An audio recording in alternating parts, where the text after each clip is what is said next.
ये डेनमार्क की राजधानी कोपेनहेगन की है। यहाँ नए राजा की ताजपोशी का जश्न कुछ इसी अंदाज में मनाया गया। फ्रेडरिक दशम की ताजपोशी का जश्न मनाने के लिए हजारों लोगों का हुजूम था। लोगों की भीड़ के सामने क्रिश्चियनबोर्ग पैलेस की बालकनी से पीएम मेटे फ्रेडरिकसेन ने फ्रेडरिक को डेनमार्क का नया राजा करार दिया तो वहां मौजूद लोग जश्न मनाते नजर आए।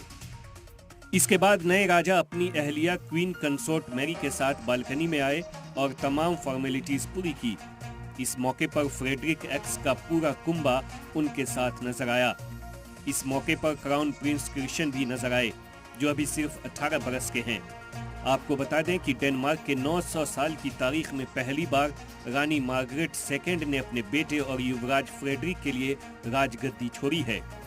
उन्होंने करीब 52 साल तक डेनमार्क पर राज किया। ब्रिटेन के राजा और रानी ने डेनमार्क के किंग फ्रेडरिक को मुबारकबाद पेश की। ब्यूरो रिपोर्ट, सलाम टीवी।